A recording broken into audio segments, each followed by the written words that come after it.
ብራችንን ሰብስባችሁ ልጠፉ ነው እንዳን ስሜንሽን ያደረጉ እንደዚህ እንዳደረጉን ሪል ስቴቶች ሰብስባችሁ ልጠፉ ነው እንጂ በዚህ ዋጋ ገንብታችሁ እንዴት ነው የምታስረክቡን? በጣም ብዙ ሰው ነው ሲጠይቅ የነበረው። ኢቭን በጣም ኮምፕሌንት ተነስቶብን ነበረ ከሌሎች ሪል ስቴቶችም ከተፎካካሪዎች። የኛ ኮንሰፕት ምን መሰለ?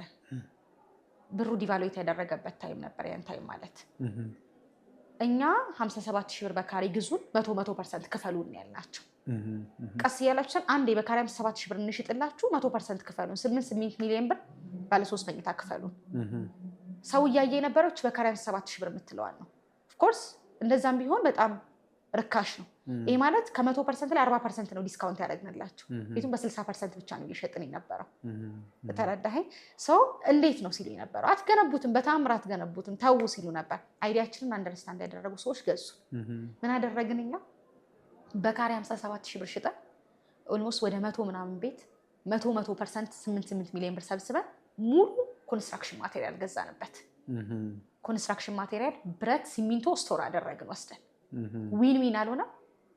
ለምንድነው ዋጋ ከፍ አድርገው ሪል ስቴቶች የሚሸጡት? ኢንፍሌሽን ስላለ፣ ኮንስትራክሽን ማቴሪያል ጭማሪ ስላለ። በ3 ዓመት የሚረከብ ቤት ከሆነ በ3 ዓመት የሚረከብ ቤት ኮንስትራክሽን ማቴሪያል ጭማሪ ይኖርባል። 100 እጥፍ ሊጨምር ይችላል ኮንስትራክሽን ማቴሪያል። እኛስ ትልቁ ኮንስትራክሽን ላይ የሚያስፈልገው ሲሚንቶና ብረት፣ መጨረሻ ላይ የፊኒሺንግ ማቴሪያል ነው። ፊኒሺንግ ማቴሪያሉን ካልኩሌት አድርገን አስቀመጥን።